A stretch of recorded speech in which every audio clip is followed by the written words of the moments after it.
innallaha kana 'alaikum raqiba.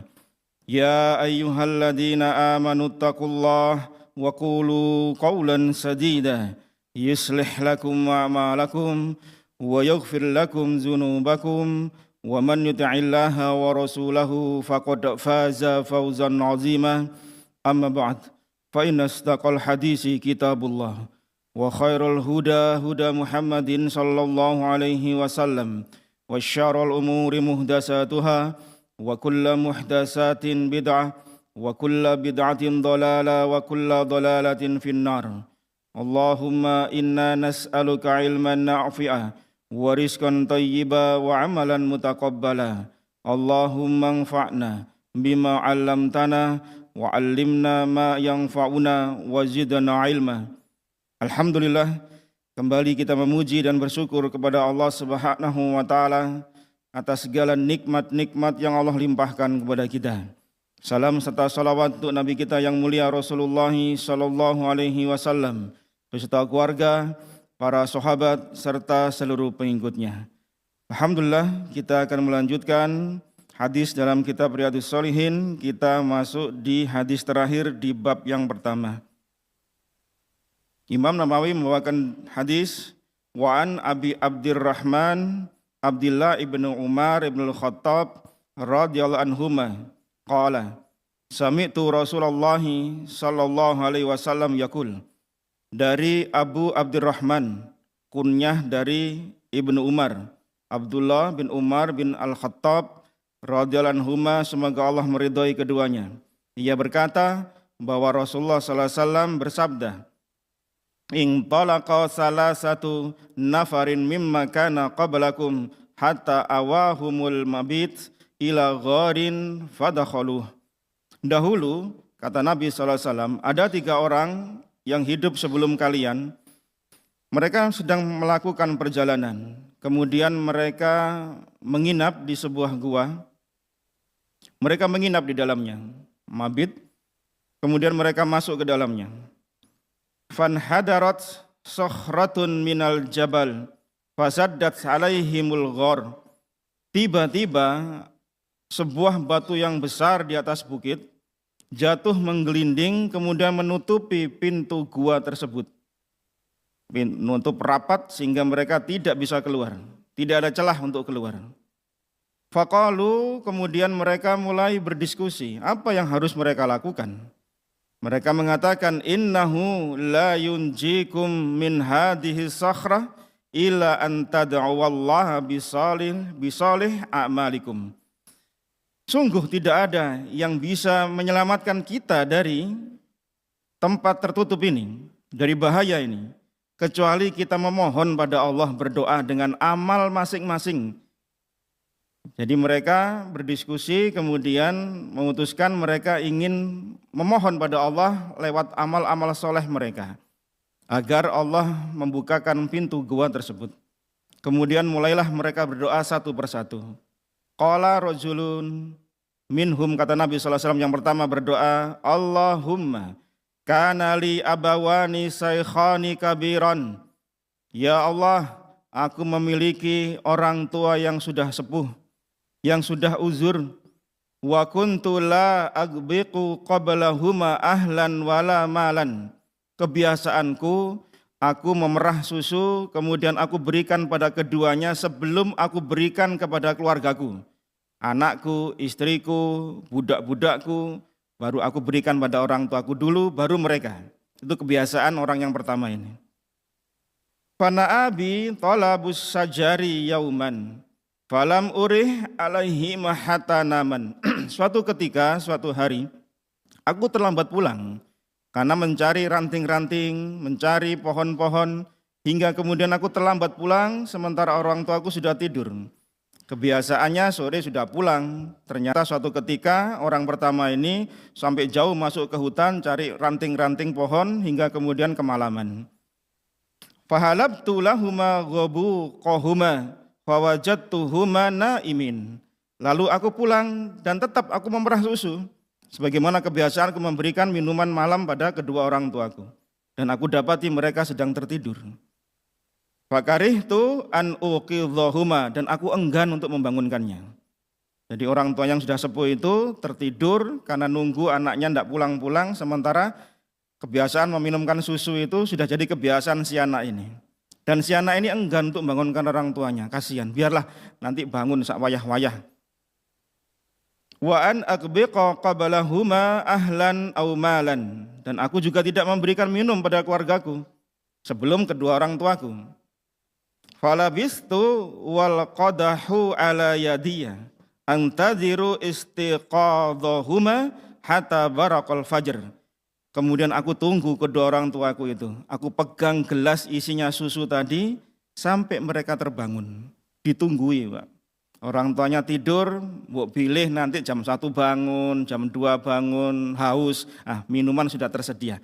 Si anak ini nunggu dengan tangan di gelasnya ini, ditunggu sampai ternyata orang tuanya baru bangun fajar. Bayangkan semalaman nunggu orang tuanya bangun dengan gelas isinya susu, tidak diberikan pada yang lainnya. Was-sabyatu yatadaghawna 'inda qadamai, sementara anakku nangis di kakiku, minta minum, tidak aku berikan. Karena ini jatahnya orang tuaku dan ini kebiasaanku tidak memberikan pada yang lain sebelum mereka minum. Fastaiqadha fasyaraba ghabuqahuma. Kemudian keduanya bangun dan meminum air minum tadi, susu tadi. Itu sudah fajar. Jadi semalaman si anak ini nungguin orang tuanya dengan megang susu di gelasnya. Allahumma in kuntu fa'altu dzalika ibtigha'a wajhika fafarrij anna ma nahnu fihi min hadis sahrah. Ya Allah, jika perbuatanku ini mengharap hanya ridhamu, geserkanlah ya Allah batu yang menutupi gua tadi. Fang farajat say'an la yastati'una khuruja minhu. Kemudian bergeserlah batu ini sedikit, tapi belum ada celah untuk mereka keluar. Ya, dengan izin Allah batu ini bergeser, jamaah sekalian. Kemudian waqala al-akhar, orang kedua berdoa pada Allah Subhanahu wa taala. Allahumma innahu kanat liya ibnatun ammin kanat ahabban nasi ilayya. Ya Allah, sesungguhnya aku memiliki sepupu yang aku sangat mencintainya. Anak pamannya perempuan, orang kedua ini sangat suka dengan sepupunya tadi. Fa fi riwayatin, di riwayat yang lain yang mengatakan kuntu uhibbuha ka'asyaddi ma yuhibbur rijal an-nisa, sebagaimana cintanya seorang laki-laki kepada seorang perempuan. Orang kedua ini suka banget sama sepupunya yang perempuan. Fa'aradtuha ala nafsiha famtana'at minni. Aku menginginkannya dan dia terus menolakku. Jadi si laki-laki ini terus ingin mencintai sepupunya, tapi si perempuan ini tidak mau. Hatta allamat biha sanatun minas sinin. Beberapa tahun kemudian dia tertimpa musibah. Paceklik yang panjang, kekeringan, tidak ada biaya, tidak ada finansial. Kemudian dia datang kepadaku, faja'atsni fa'ataituha ashrina wa mi'ata dinar. Kemudian dia minta padaku, aku berikan 120 dinar. Lama tidak ketemu, kemudian dia minta bantuan karena sedang kekurangan harta. Diberikanlah 120 dinar. Dengan syarat, ala an tukhalliya baini wa baina nafsiha fa'alat. Dengan syarat aku boleh berbuat apa saja terhadap dirinya. Dengan 120 dinar tadi. Dan dia menyetujuinya. Hatta idza qadartu 'alaiha, hingga aku telah mampu menguasainya. Wa fi riwayatin, di riwayat yang lain, falamma qa'adtu baina rijlaiha, aku sudah ada di atas kedua kakinya. Jadi sudah siap untuk berhubungan dengan si sepupu tadi. Kemudian sepupunya perempuan ini berkata, qalat ittaqillaha, bertakwalah engkau pada Allah. Takutlah engkau pada Allah. Wala tafudda al-khatama illa bihaq. Jangan engkau patahkan cincin kecuali dengan jalan yang benar. Maksudnya jangan engkau menyetubuiku kecuali dengan pernikahan yang sah. Mendengar kata-kata si sepupu ini, fang saraftu anha, aku langsung berpaling. Tidak jadi berzina dengan si sepupu tadi. Wahia ahabun nasi ilayya, padahal dia orang yang paling saya cintai, paling saya inginkan keadaannya. Wa taraktu dzahaba alladzi a'taituha, aku tinggalkan dia dengan 120 dinarnya. Sementara dia adalah orang yang paling saya sangat menginginkan untuk berhubungan dengannya. Kemudian dia berdoa, Allahumma in kuntu fa'altu dzalika ibtigha'a wajhika fafruj anna ma nahnu fih. Ya Allah, jika perbuatanku saat itu ya Allah untuk mengharap ridhamu, geserkan batu itu ya Allah. Kemudian sebagaimana yang pertama, Allah geserkan batu tadi, tapi masih belum bisa membuat orang keluar. Yang ketiga, orang berkata, waqala salis, orang yang terakhir berdoa pada Allah, Allahumma inni istajartu ajara wa a'taituhum ajrahum ghaira rajulin wahidin tarakalladzi lahu wa dhahaba. Ya Allah, aku memiliki pembantu, pegawai. Masing-masing telah aku upah sesuai dengan UMR-nya, sesuai dengan gajinya. Cuma satu orang yang enggak mau ngambil gajinya, kemudian dia pergi. Jadi ada pegawai, dari beberapa pegawai orang ini, kemudian ada satu orang yang enggak mau ngambil jatah dari gajinya. Dia pergi gitu aja. Fasammartu ajrahu hatta kasurat minhul amwal. Kemudian upah yang dia tidak ambil itu aku kembangkan. Aku usahakan menjadi banyak. Kemudian datanglah dia untuk menemuiku. Faja'ani ba'dahin faqala. Dia datang untuk menagih upahnya yang dahulu. Ya Abdullah, addi ilayya ajri. Wahai hamba Allah, wahai majikan, berikan upahku. Jadi kiranya sudah lama, mungkin upahnya sudah tidak dianggap. Maka si pegawai ini datang. Aku berkata, fakultu kullu ma tara min ajrik minal ibil wal baqar wal ghanam war raqi'. Semua yang kamu lihat itu, ada onta, ada sapi, ada kambing, plus budak yang menggembalakan, itu semua hartamu. Jadi upahnya yang sebulan atau beberapa bulan yang tidak diambil itu, sama si majikan dikembangkan jemaah. Hingga kemudian menjadi berlembah-lembah kambing, onta, sapi, plus yang ngangon. Orang ini berkata, si pegawai ini, Ya Abdullah, la tastahzi ibi. Kamu jangan ngolok-ngolok saya, masa harta saya, upah saya segitu banyak. Bahasa kita kayak gitu, Pak. Fakultu, aku berkata, la astahzi'u bik. Enggak, saya enggak mempermainkanmu, itu semua hartamu. Fa'akhadahu kullahu fastaqahu falam yathruk minhu syai'an. Kemudian dia mengambil semuanya, onta, sapi, kambing, sak yang ngangon, tanpa nyisakan satupun. Kemudian orang ini yang ketiga berdoa, Allahumma fa in kuntu fa'altu dzalika ibtigha'a wajhika fafruj anna ma nahnu fih. Sama dengan orang yang satu yang kedua, ya Allah, kalau amalku itu mengharap ridhamu ya Allah, singkirkan batu ini yang menutupi gua. Fang farajat as-sakhratu fakharaju yamshun. Kemudian Allah geserkan semua batu tadi hingga mereka bisa keluar melanjutkan perjalanan. Hadis riwayat Bukhari di nomor hadis 2272, di Muslim hadis nomor 2743. Kisah yang sangat indah dari umat-umat sebelum kita, Nabi ceritakan kepada kita semua. Apa faedahnya jamaah sekalian dari kisah ini? Yang pertama, hadis ini menunjukkan disyariatkannya bertawasul kepada Allah Subhanahu wa taala dengan hal-hal yang disyariatkan. Hadis yang pertama ini, faedah yang pertama, disyariatkannya bertawasul kepada Allah dengan hal-hal yang disyariatkan. Yang pertama adalah bertawasul dengan zatnya Allah Subhanahu wa ta'ala. Dengan nama-namanya, dengan sifat-sifatnya, atau dengan perbuatannya.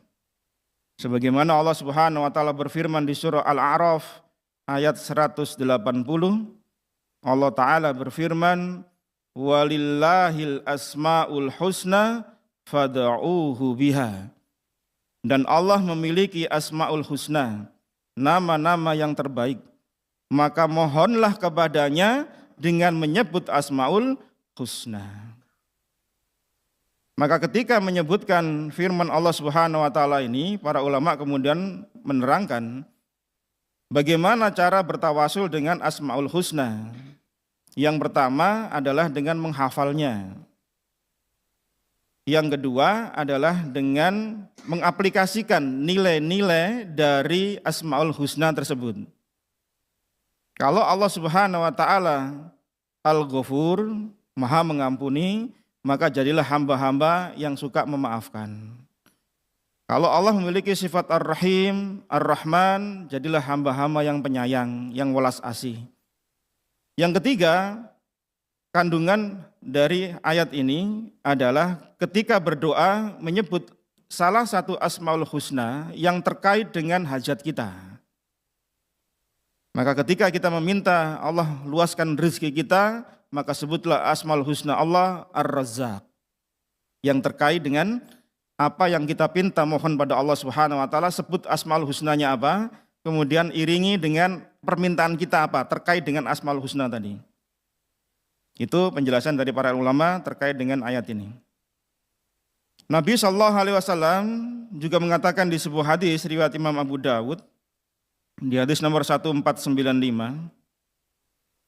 di Abu Dawud nomor hadis 1495, ketika ada seseorang yang berdoa dalam sholatnya, Nabi mendengar ada seseorang yang berdoa dalam sholatnya, Allahumma inni as'aluka bi anna lakal hamdu, la ilaha illa antal mannan, badi'us samawati wal ard, ya zal jalali wal ikram, ya hayyu ya qayyum.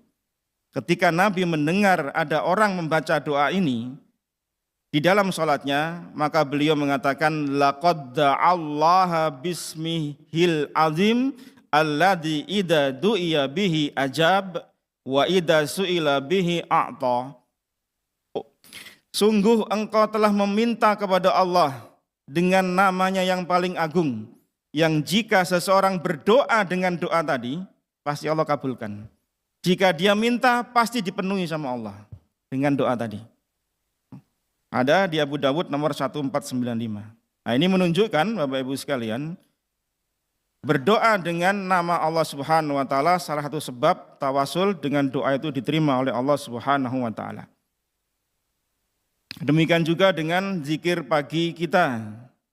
Salah satu zikir pagi kita menyebutkan ya hayyu ya qayyum bi rahmatika astaghits aslih li sya'ni kullahu wala takilni ila nafsi tarfata ain. Ini menyebut nama Allah, wahai Rabb yang maha hidup, wahai Rabb yang maha berdiri, dan seterusnya. Ini menyebut asmaul husna, dan ini salah satu sebab paling besar doa kita diterima sama Allah Subhanahu wa taala. Yang kedua, seseorang bertawasul dengan amal soleh sebagaimana hadis ini. Ketiganya bertawasul pada Allah dari kesulitannya yang tertutup pintu gua. Yang satu bertawasul dengan amal soleh kepada orang tuanya. Yang satu bertawasul dengan amal soleh menjaga kemuliaan dirinya dari zina. Yang ketiga bertawasul dengan amanahnya dia menjaga harta pegawainya. Ini amal soleh. Maka seseorang boleh bertawasul pada Allah Subhanahu wa taala dengan menyebutkan amal solehnya. Sebagaimana kisah hadis yang kita bahas ini. Demikian juga di Al-Quranul Karim, panjenengan bisa buka di Al-Baqarah ayat 127. Di Al-Baqarah ayat 127. Ketika Nabi Ibrahim bersama dengan putranya Nabi Ismail alaihissalam selesai membangun pondasi Ka'bah, maka mereka berdoa kepada Allah Subhanahu wa taala, Rabbana taqabbal minna innaka antas samiul alim. Setelah selesai meninggikan pondasi Ka'bah Baitullah, maka beliau Ibrahim alaihissalam dan putranya Ismail alaihissalam berdoa pada Allah, Rabbana taqabbal minna. Ya Allah, terimalah amal kami. Setelah kami membangun Ka'bah, membangun pondasinya, terimalah amal kami. Maka ini menunjukkan bahwasanya seseorang diperbolehkan bertawasul dengan amal solehnya berdasarkan hadis ini, dan salah satu dalilnya di Al-Baqarah tentang doanya Nabi Ibrahim alaihissalam. Yang ketiga, tawasul yang disyariatkan adalah dengan doa orang lain. Tentunya yang masih hidup, yang ada di hadapannya.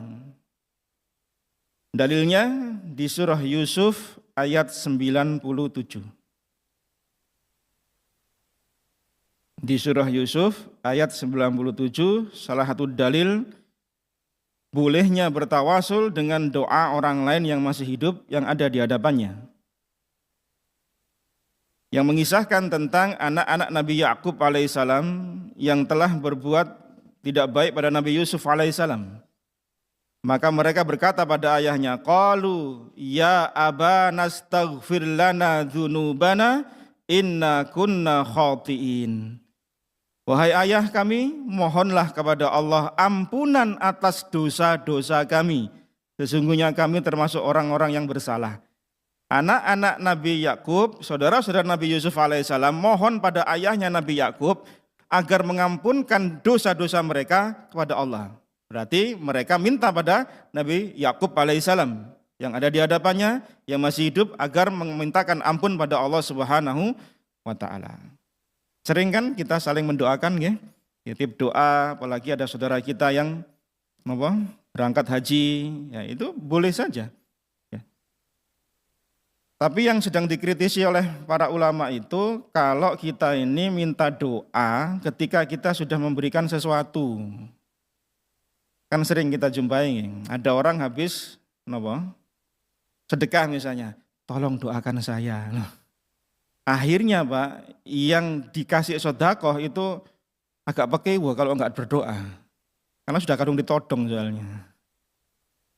Ya ini juga enggak masalah sih sebenarnya. Tapi akhirnya mengurangi keikhlasan orang yang berdoa.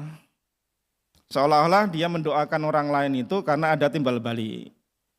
Itu yang dikritisi. Nah, dalil dari hadis Nabi SAW apa? Tentang doa orang yang masih hidup.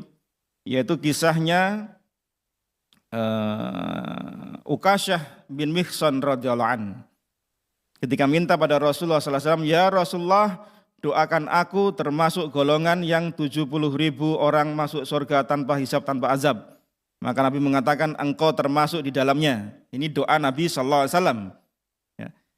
Ukasyah meminta doa pada Nabi SAW, Nabi mengabulkan doanya. Demikian juga doanya seorang wanita yang sering terkena penyakit epilepsi, yang sering tidak sadar ketika dia sedang kumat.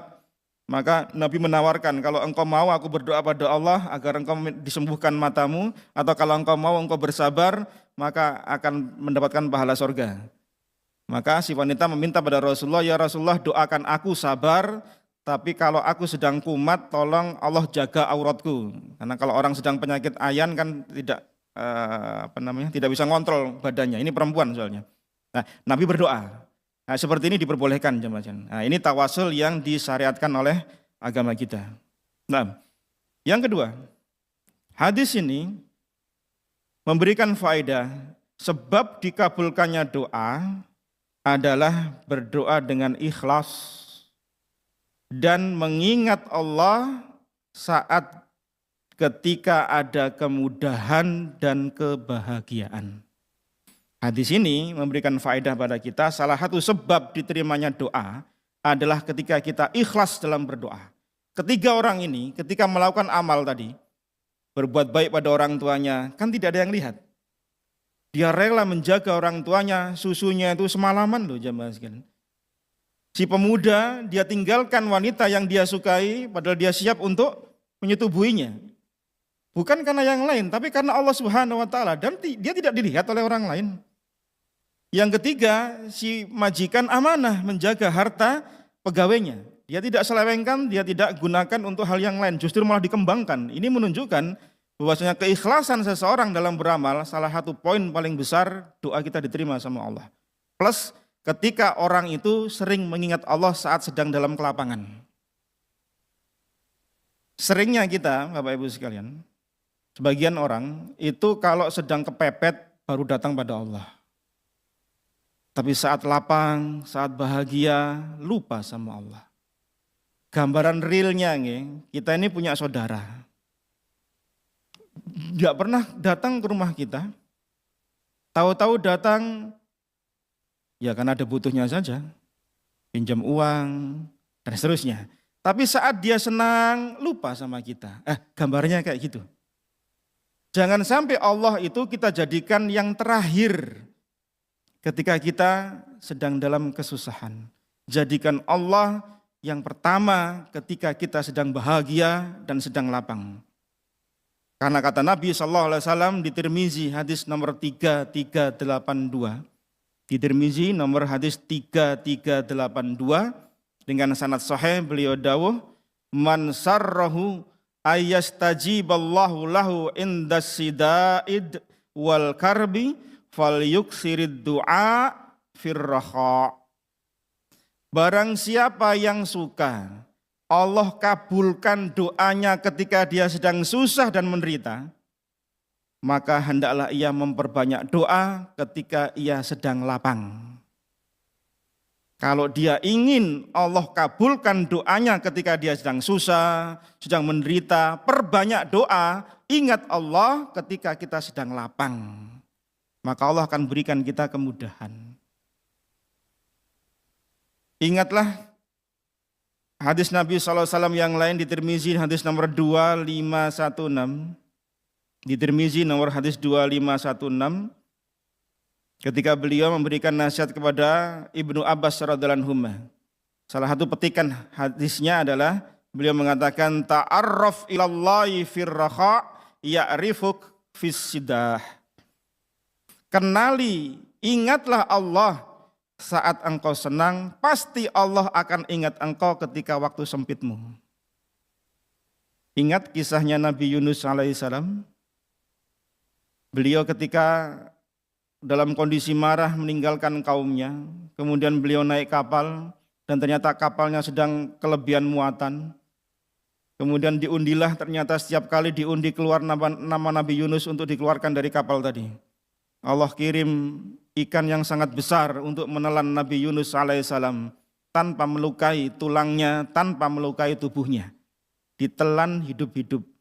Ibnu Abbas Ad-Dohak Mujahid rahimahullah ta'ala meriwayatkan, menafsirkan bahwasanya Nabi Yunus alaihissalam ketika ditelan oleh ikan tadi, itu dalam kondisi beliau sholat di dalam ikan. Beliau sholat, beribadah dengan memperbanyak bacaan La ilaha illa anta subhanaka inni kuntu minadz zalimin. Itu beliau lakukan di dalam kegelapan, bertumpuk-tumpuknya kegelapan. Di dalam perut ikan gelap, di lautan yang dalam gelap, di bawah naungan langit ketika malam pun juga gelap. Bayangkan jemaah sekalian. Di As-Saffat ayat 143, 144. As-Saffat ayat 143 dan 144. Falaula annahu kana minal musabbihin.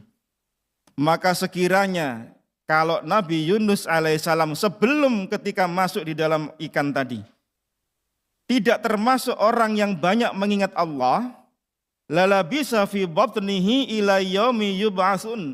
Niscaya dia akan tetap tinggal di perut itu sampai hari kebangkitan kelak. Andai Nabi Yunus alaihissalam tidak memperbanyak ibadah, mengingat Allah, berzikir dan seterusnya dari semua bentuk ibadah mengingat Allah, maka niscaya perut ikan itu jadi kuburannya Nabi Yunus sampai hari kiamat.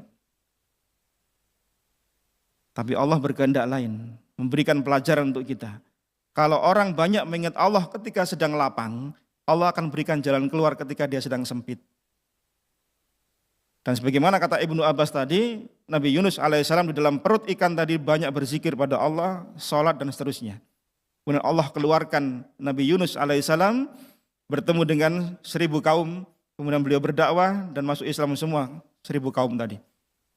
Ini menunjukkan Bapak Ibu sekalian, kalau seseorang itu dalam kehidupannya itu dalam kondisi baik-baik saja, ketika dia sedang lapang, banyak mengingat Allah, nanti pas dia sempit Allah berikan jalan keluar dengan doa-doa yang dia panjatkan.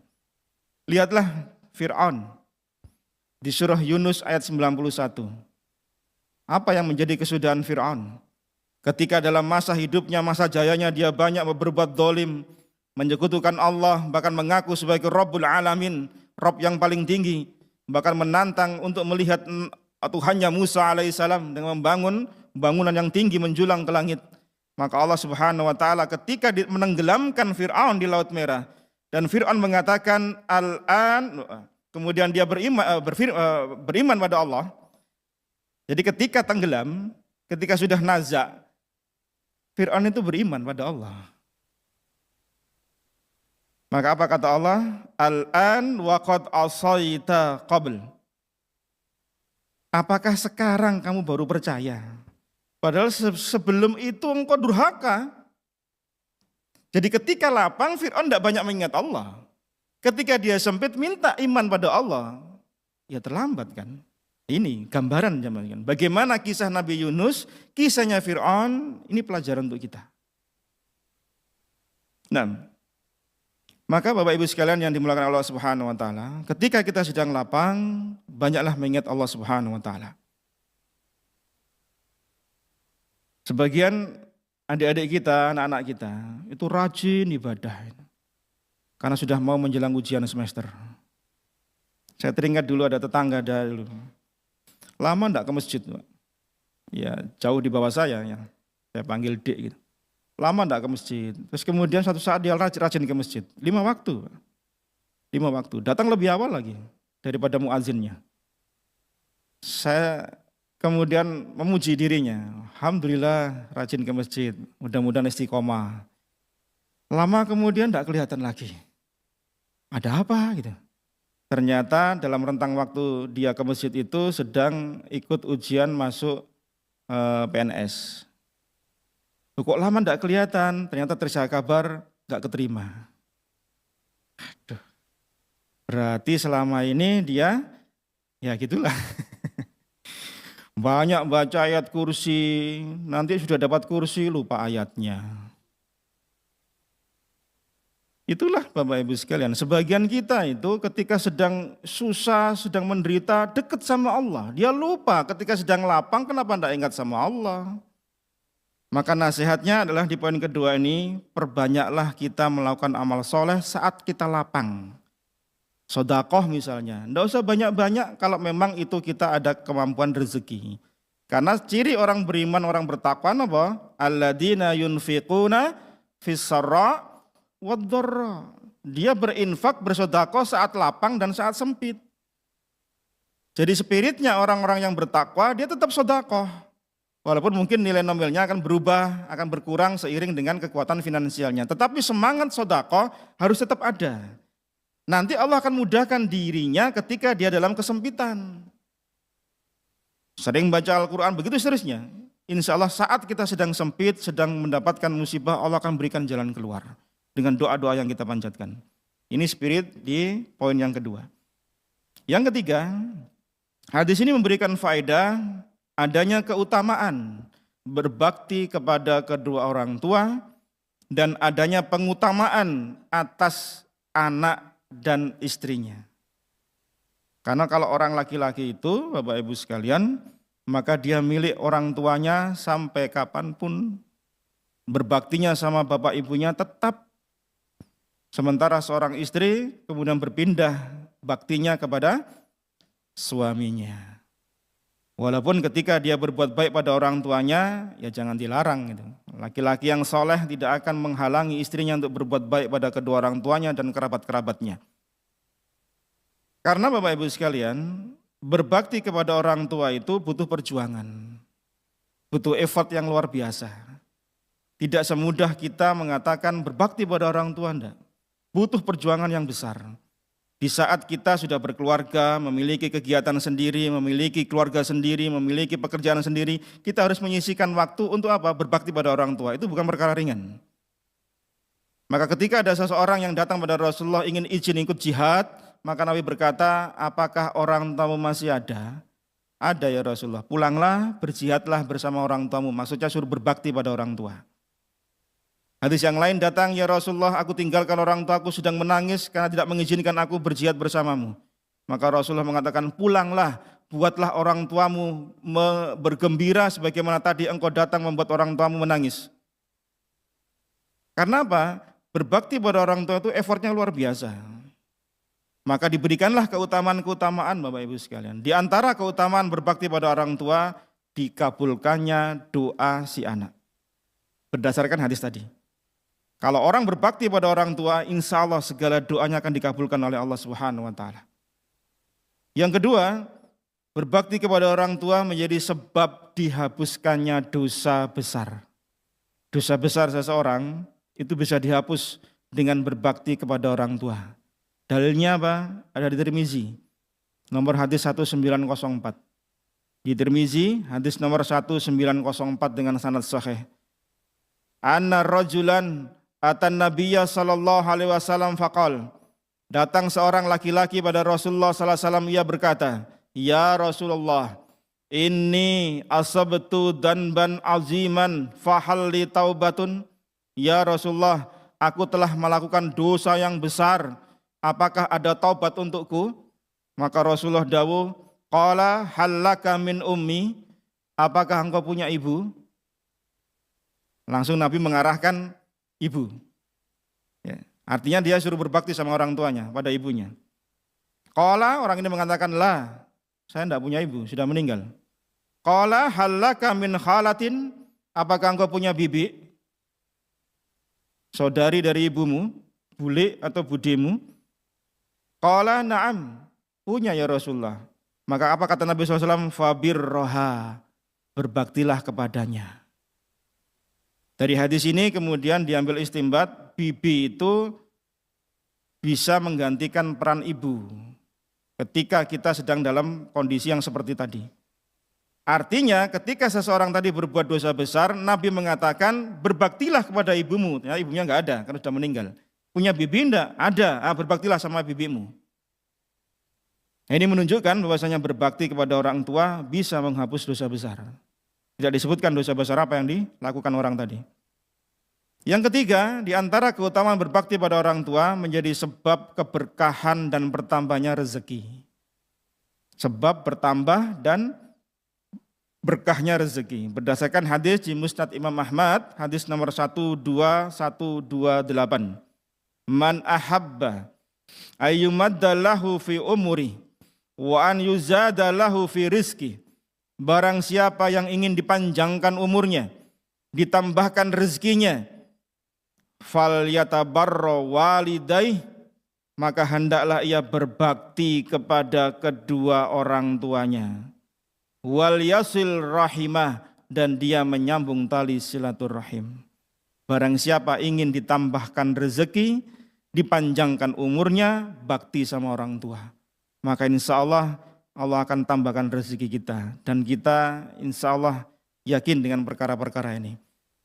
Cuma ketika di lapangan banyak sekali ya faktor-faktor yang menghalangi seorang anak laki-laki untuk berbakti kepada kedua orang tuanya. Mungkin faktor dari si istri yang tidak terbimbing dengan ilmu agama, kemudian menghalangi suaminya untuk berbakti kepada kedua orang tuanya.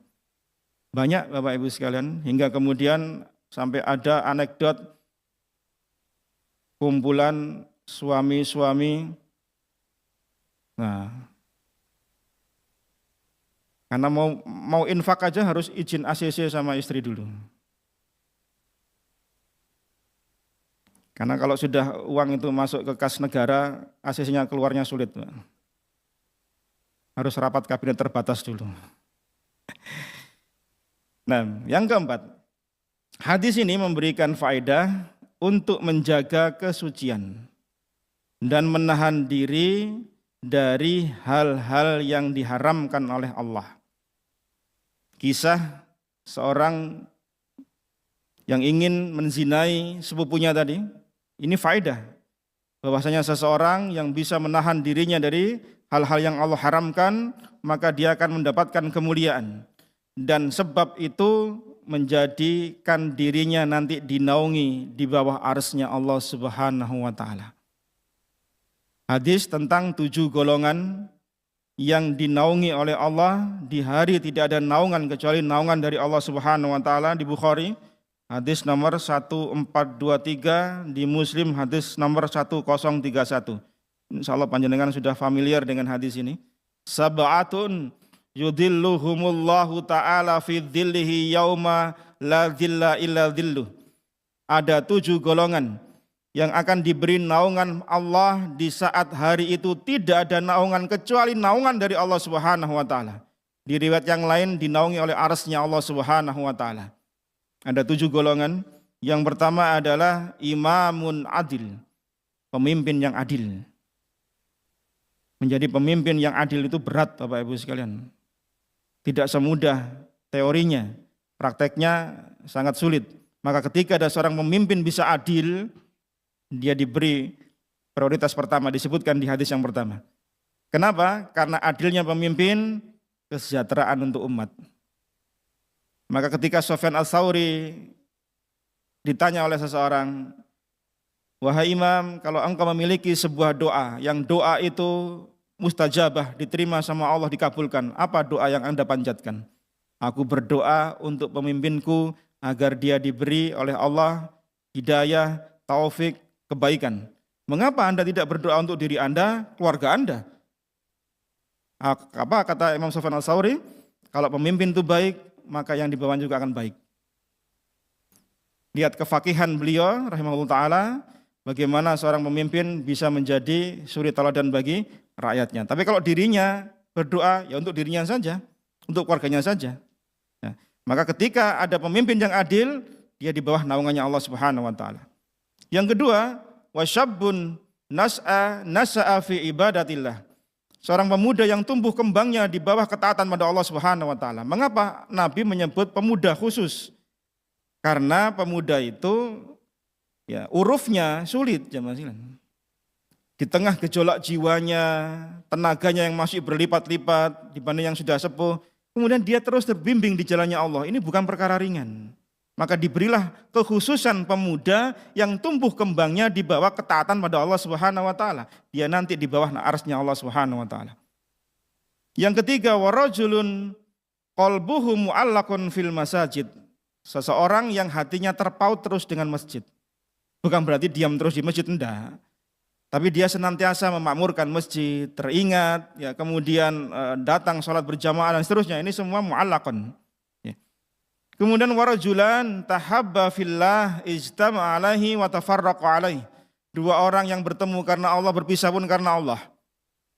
Bukan orang yang bertemu karena Allah, berpisah karena pecah kongsi dagang, bukan. Nah, itu diantaranya. Bukan, berpisahnya karena Allah, bertemu juga karena Allah Subhanahu wa taala. Awalnya baik-baik saja, tapi ketika pembagian hasil tidak memadai, pecah. Bikin perusahaan sendiri, bikin usaha sendiri.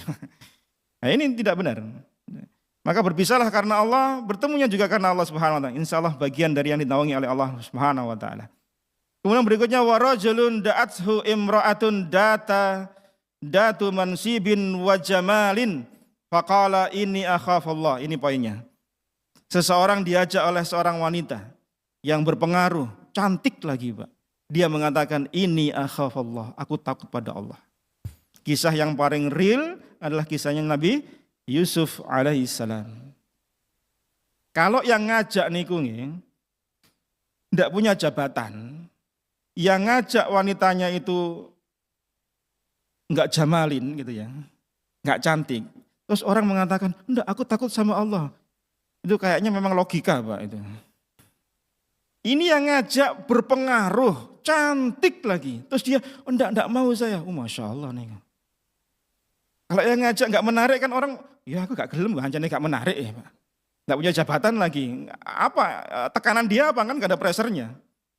Ini mengatakan seperti itu. Nah, si pemuda tadi tidak mau berzina dengan sepupunya tadi ketika dia diingatkan jangan kau pecahkan cincin sebelum waktunya. Ya, dia menunjukkan bahwasanya menjaga ifah, kehormatan diri dari hal-hal yang diharamkan oleh Allah ini perbuatan yang besar, yang luar biasa. Kemudian warajulun tasaddaqa bi shadaqatin fa akhfaha hatta la ta'lam simaluhu ma tunfiqu yaminuh. Seseorang yang bersedekah dengan diam-diam sampai tangan kirinya enggak tahu kalau tangannya bersedekah. Sebagai kiasan dia bersedekah dengan diam-diam. Sedekah niku Bapak Ibu sekalian sama seperti membaca Al-Qur'anul Karim kata Nabi sallallahu alaihi wasallam. Kalau membacanya keras seperti orang sedekah yang jahar, yang dilihat.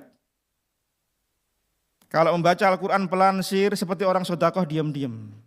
Tapi masing-masing memiliki keutamaan tersendiri. Jika suatu saat, kata para alim ulama, di satu tempat harus menunjukkan tentang sedekah, maka perlu untuk disiarkan. Untuk apa? Memotivasi yang lain agar dia bersedekah. Tapi kalau memang sudah terbiasa masyarakat saat itu, maka diam-diam, maka insya Allah akan lebih menjaga hati. Maka ditulislah hamba Allah. Sekian. Ketika disampaikan oleh panitia, Bapak ini untuk akuntan pilisa publik untuk pelaporan Bapak nomor 112 nih, hamba Allah 5 juta. Ditulis di laporan Pak, nomor 112.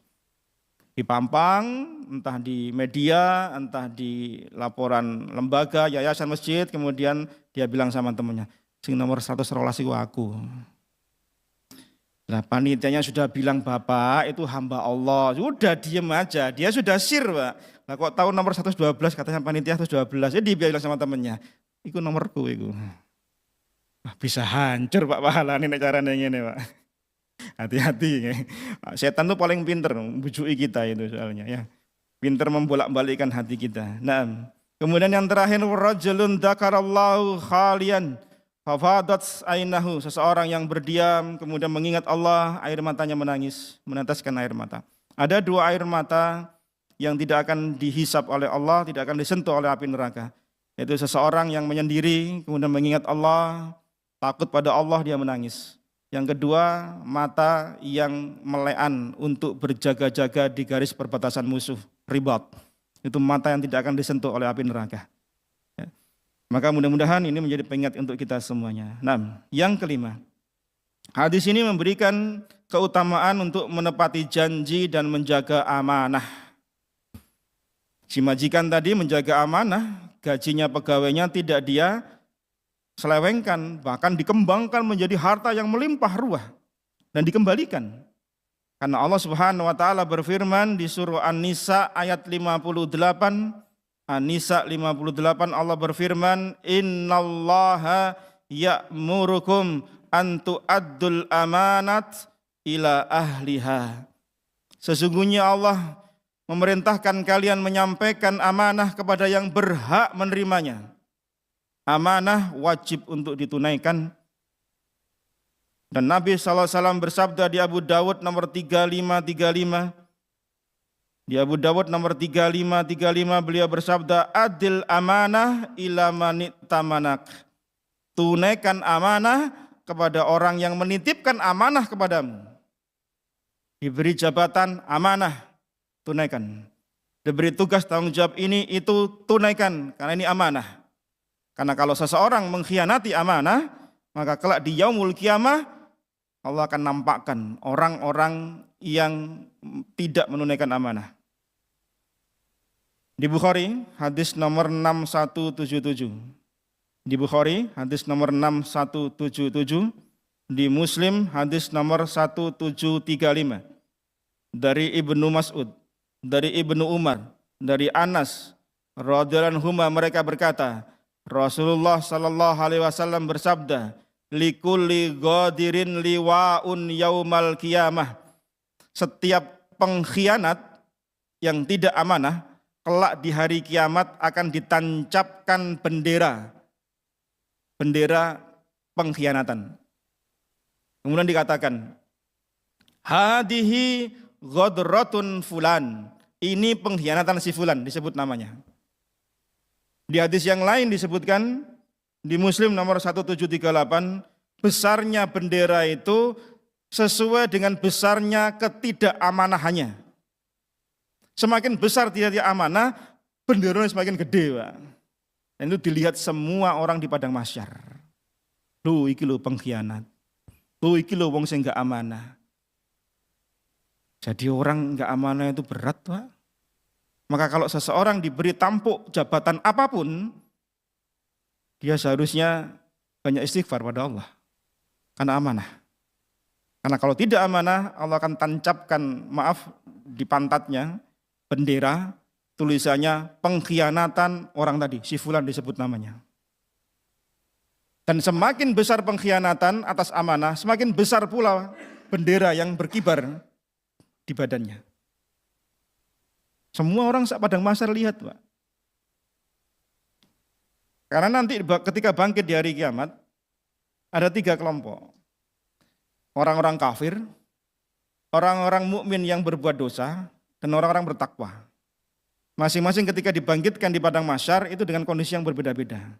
Para ulama kemudian mengatakan, mengapa kok ada yang berbeda dari satu kelompok ke kelompok yang lain? Untuk satu menghinakan kelompok yang berbuat dosa, kemudian menonjolkan dosa dari sebagian orang mukmin untuk apa? Untuk tidak ditiru. Contoh, orang yang sombong nanti kelak di hari kiamat akan dibangkitkan berupa semut. Diwujudkan Allah semut, wajahnya manusia. Orang yang sombong dengan kedudukannya, jabatannya, ilmunya, hartanya, atau apapun, maka nanti kelak di hari kiamat diwujudkan kecil jadi semut, wajah manusia. Loh, apa yang terjadi dengan semut? Ya diinjek-injek, Pak.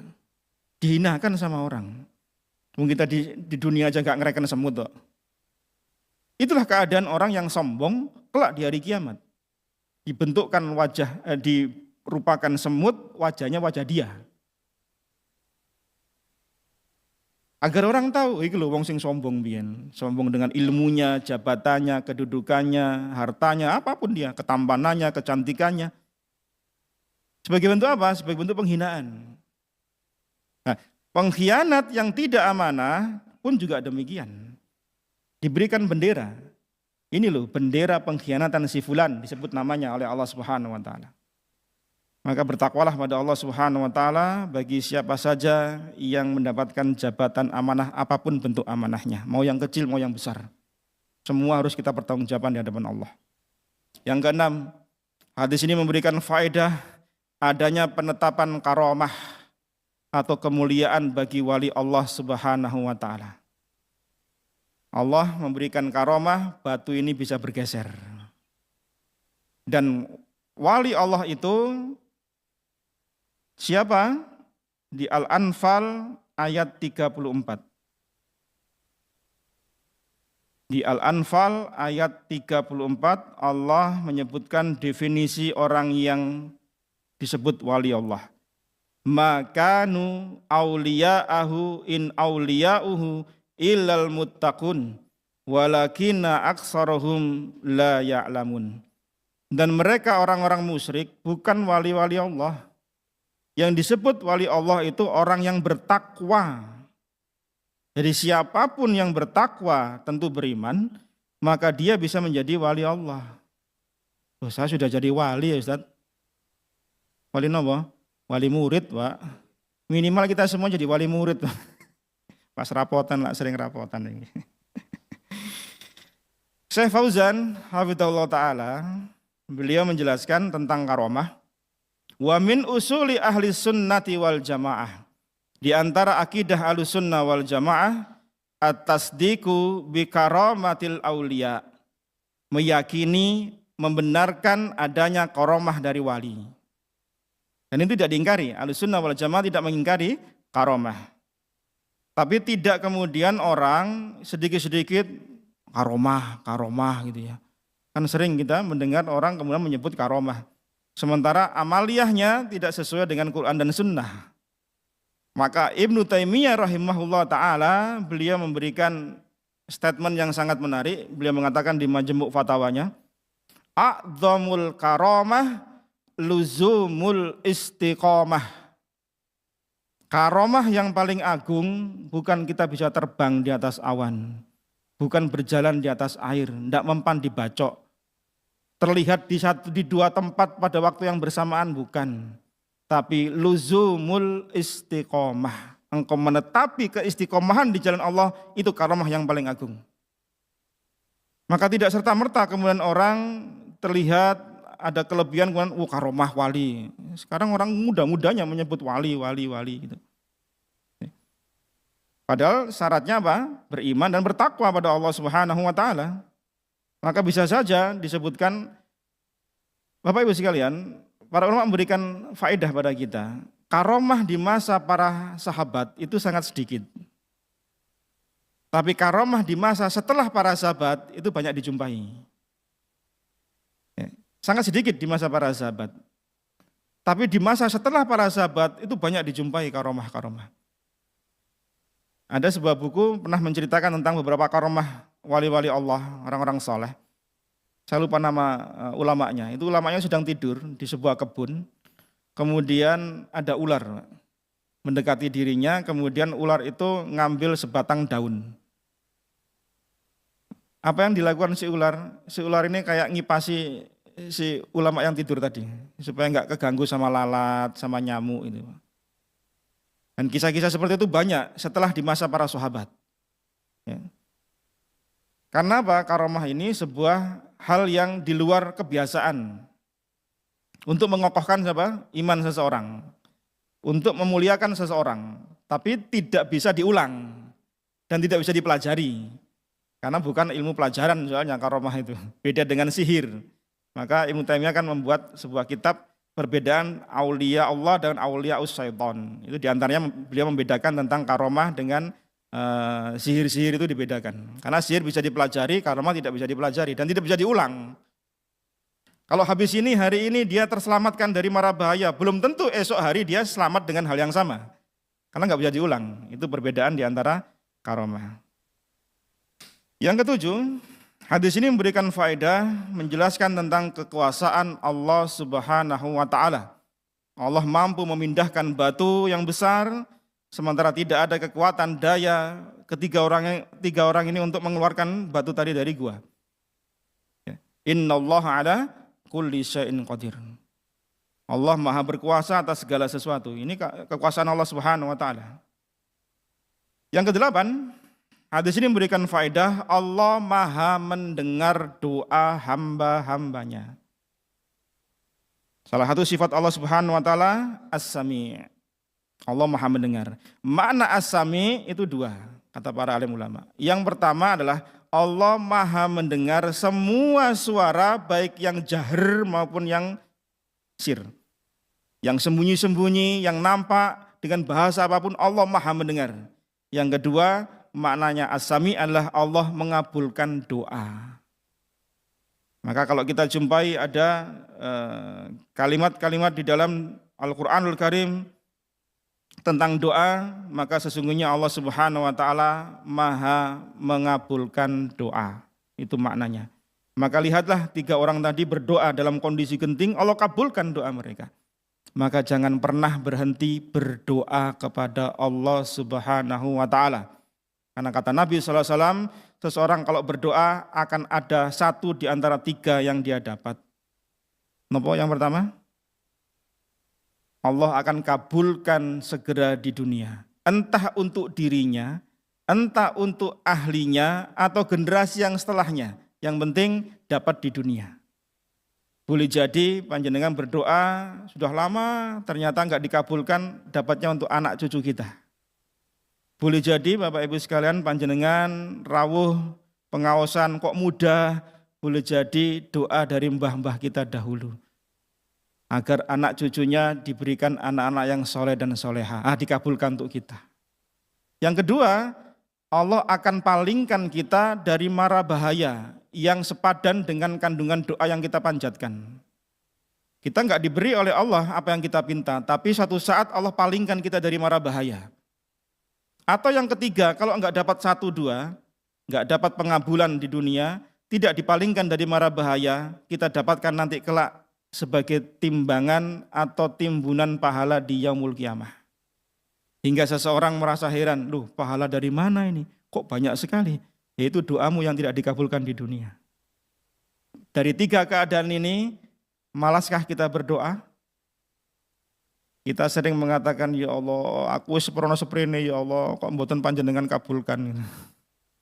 Jangan pernah berhenti berdoa Bapak Ibu sekalian. Terus minta sama Allah Subhanahu wa taala apa-apa yang menjadi hajat kita untuk fid dunya wal akhirah, terutama untuk kehidupan akhirat kita. Yang terakhir, hadis ini memberikan faedah pada kita keikhlasan, niat yang benar karena Allah menjadi sebab orang dihindarkan dari kesusahan. Hikmahnya Imam Nawawi meletakkan hadis ini di akhir dari bab pertama tentang niat untuk memberikan faedah. Kalau orang niatnya ikhlas karena Allah, berbagai macam kesulitan Allah akan urai. Maka beliau letakkan hadis ini di bagian akhir bab yang pertama. Orang ikhlas mengharap wajah Allah semata, maka Allah akan berikan dia jalan keluar.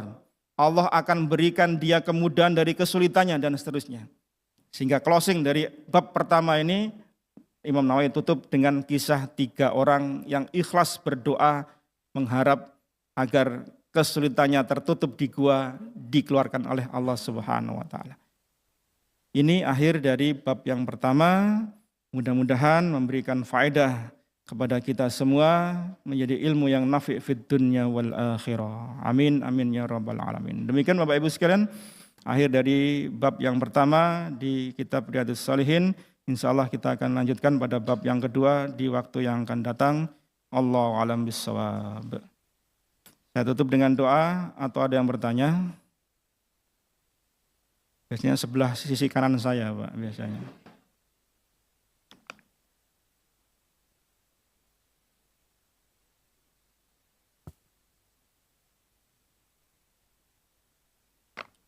Tidak ada? Baik. Nah. Okay. Assalamualaikum warahmatullahi wabarakatuh. Waalaikumsalam warahmatullahi wabarakatuh. Terkait bertawasul dengan amal soleh, bolehkah saya lakukan itu setiap hari, Ustaz? Jadi tidak harus menunggu seperti kisah tadi yang harus tertutup batu, tapi setiap hari saya lakukan. Setiap sholat itu saya mintakan itu. Karena memang setiap hari terdesak, Ustaz. Kondisi seperti ini. Yang kedua, tadi Ustaz sempat menyinggung terkait orang tua. Ada hadis yang juga yang kita familiar juga dengan itu, bahwa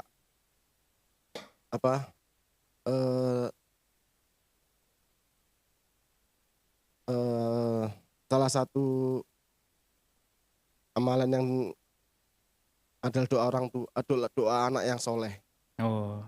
Nah, tapi ada salah seorang ustadz yang mengatakan anak siapa yang tidak dijelaskan anak siapa yang soleh. Artinya kita itu bisa minta kepada siapapun, tidak melulu ke anak kita gitu. Apakah itu betul, Ustadz? Afwan, terima kasih, Ustadz. Jazakallah. Oke, barakallahu fiik. Ya, kalau memang seseorang merasa dirinya menghadapi masalah, menghadapi problematika hidup, kan memang tidak ada salahnya dia mohon pada Allah Subhanahu wa taala. Dan tawasul itu kan sebagai perantara. Maka perantaranya adalah dengan menyebutkan amal soleh kita. Maka sangat diharapkan, kata para alim ulama, kita ini punya satu amal yang rahasia. Satu amal atau beberapa amal lah, karena memang nggak banyak gitu. Yang amal itu hanya kita yang tahu, kemudian Allah Subhanahu wa taala. Nah, amal rahasia itu Bapak Ibu sekalian, itu membantu kita untuk bisa ikhlas. Misal kita membantu seseorang, tanpa istri kita tahu, tanpa orang lain tahu. Tapi kita bantu terus dia. Mungkin dengan infak kita, sedekah kita, atau apapun. Yang tahu kita dengan dia, kemudian Allah Subhanahu wa taala. Itu amal rahasia, itu sangat penting. Karena apa? Faedahnya menjaga keikhlasan hati. Nah, keikhlasan hati itu akan sangat bermanfaat ketika dia sedang meminta pada Allah dengan amal soleh tadi. Maka insya Allah tidak mengapa kita menyebutkan amal soleh kita. Ya. Kemudian yang kedua, waladun solehun yada'ulah. Ya. Idza mata ibnu Adam inqata amaluhu ila salasin. Terputuslah amalan orang Adam, anak manusia, kecuali 3 hal kan. Shadaqatun jariyah, kemudian ilmu yang tafa'ubi, awaladun solehun yada'ulah. Ilmu yang bermanfaat, yang diamalkan, dimulakan oleh orang lain. Kemudian sedekah jariyah, kemudian anak soleh yang mendoakan kedua orang tuanya. Ya jelas secara nasab, anak itu lebih punya kedekatan dengan orang tua. Maka diharapkanlah anak itu memberikan doa. Tapi tidak harus doa saja, karena doa itu sebagai contoh. Karena doa huwal ibadah, doa itu intisarinya ibadah.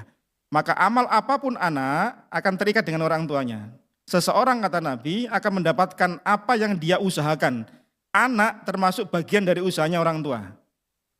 Maka apapun yang dilakukan amal soleh si anak, orang tua langsung akan mendapatkan keutamaannya. Tanpa si anak harus mengkhususkan, ya Allah ini amal untuk orang tua saya, tidak harus. Walaupun ketika sodakoh bisa disebutkan ini sodakoh atas nama orang tua saya diperbolehkan. Untuk sodakoh para ulama membolehkan. Tapi amal secara keseluruhan, sholat kita, taklim kita, duduknya kita di majelis ilmu, berbuat baiknya kita sama orang lain dan seterusnya, pahalanya sampai pada orang tua kita. Tapi terkait dengan anak orang lain, wallahu a'lam bishawab. Kan maksudnya kan gitu kan? Bisa kita minta pada anak orang lain kan gitu kan maksudnya kan? Artinya semua orang itu anak dari masing-masing orang tua begitu kan? Nah, orang tuanya siapa? Kalau saya lebih condong pada pendapat ya memang anaknya sendiri, karena secara nasab lebih punya keterikatan dengan orang tuanya. Allahu a'lam bishawab. Loh kan? Beliau ini kalau nggak tanya nih, aku mboten srek, Pak. Nggak akan pulang beliau sampai duha nanti. Oh baru ingat. Baru ingat ya Ustaz. Bagaimana Ustaz kalau orang berbakti pada orang tua, tapi orang tuanya itu lain dari agamanya Ustaz. Misalnya orang tuanya itu agamanya Nasrani, terus anaknya itu agamanya Islam. Itu gimana Ustaz? Mau penjelasan? Bagaimana berbakti sama orang tua yang orang tuanya beda server, ngaten kan? Iya, beda provider gitu aja, Pak. Nah, providernya beda. Kita ambil dari kisahnya Asma. Asma binti Abu Bakar. Ketika hijrah, maka Asma lapor sama Rasulullah. Ya Rasulullah, ibuku yang masih musyrik itu pengen ngendangi saya di Madinah. Karena kangen lama tidak ketemu saya. Ibunya masih di Mekah. Apakah boleh ya Rasulullah saya nemu ibu saya, jamu ibu saya? Ibunya masih musyrik waktu itu. Maka Nabi mengatakan, jamu ibumu, hormati ibumu. Nah, maka dari hadis ini diambil istimbat bolehnya berbakti kepada orang tua yang beda keyakinan tadi, beda server tadi, Pak. Itu selama masih tarafnya hubungan keduniawaan. Panjenengan saling berbagi makanan, ya sebagaimana orang tua kita hormati dan seterusnya. Bahkan Asma itu kemudian disuruh Nabi untuk ngasih tempat khusus untuk ibunya. Jadi penghormatan sebagaimana orang tua yang. Tapi untuk doa tentu terputus, ya, karena tidak ada sambungan sinyal ke sana, Pak. Beda sinyal soalnya. Jadi tidak boleh mendoakan Allahumma gfir laha, Allahumma gfir lahu mboten pareng. Yang boleh adalah mendoakan hidayah. Mendoakan hidayah orang tua yang mungkin beda keyakinan itu pareng. Contohnya siapa? Hadisnya Abu Hurairah radhiyallahu an. Abu Hurairah pernah nangis datang pada Rasulullah dengan 2 kali tangisan. Yang pertama tangisan yang sedih, yang kedua tangisan bahagia. Yang pertama, ibunya itu Abu Hurairah ketika belum masuk Islam itu sering mencaci maki Rasulullah SAW. Mencaci maki. Sakit hatinya Abu Hurairah, tapi bingung, ini ibuku yang dicaci maki Rasulullah. Dilema, datang pada Rasulullah dengan menangis, ya Rasulullah, ibuku begini dan begitu. Tolong doakan pada Allah agar beliau masuk Islam, diberi hidayah. Pulanglah Abu Hurairah sampai ke rumah, nodok pintu, ibunya bilang, tunggu dulu, ibu mau mandi, masih ganti pakaian. Berhijab, kemudian di depan Abu Hurairah, ibunya, asyhadu an la ilaha illallah wa asyhadu anna Muhammadar Rasulullah. Syahadat masuk Islam, Pak. Abu Hurairah balik lagi sama Rasulullah SAW nangis bahagia. Ya Rasulullah, ibuku telah diberi hidayah oleh Allah. Maka doakan kebaikan untuk aku dan ibuku. Maka Rasulullah berdoa, ya Allah semoga Allah berkahi Abu Hurairah dan ibunya dan jadikan dia dicintai oleh orang lain. Maka kita mencintai Abu Hurairah sebagaimana kita sering mendengar hadis an Abu Hurairah radhiyallahu anhu. Kita nggak tahu orangnya kan, tapi dengan doa Nabi SAW tadi. Maka boleh Pak mendoakan orang tua hidayah itu boleh. Tapi kalau ampunan rahmat mboten pareng. Maka muamalah biasa, ya, saling berkunjung dan seterusnya mboten napa-napa. Ya, kaitannya sama agama mboten pareng. Ngaten Pak. Allahu a'lam bishawab. Saged dipahami Pak? Untung? Nggih. Ya, sudah siang Pak nggih. Saya tutup nggih. Mungkin bermanfaat, mungkin apa yang kita kaji bersama ini diiringi hidayah Allah Subhanahu wa taala, semoga menjadi ilmu yang nafi' fid dunya wal akhirah, Semoga Allah yang Maha Rahim wafatkan kita di atas husnul khatimah dan kumpulkan semua sahabat-sahabat kita, keluarga kita, teman-teman kita di surganya Allah Subhanahu wa taala. Barakallahu fikum, jazakumullah khair. Matur nuwun atas perhatian panjenengan sedaya. Mohon maaf jika ada yang kurang. Kita doa subhanakallahumma bihamdika asyhadu an la ilaha illa anta astaghfiruka wa atubu ilaik. Wa sallallahu ala nabiyyina Muhammadin walhamdulillahi rabbil alamin. Assalamualaikum warahmatullahi wabarakatuh.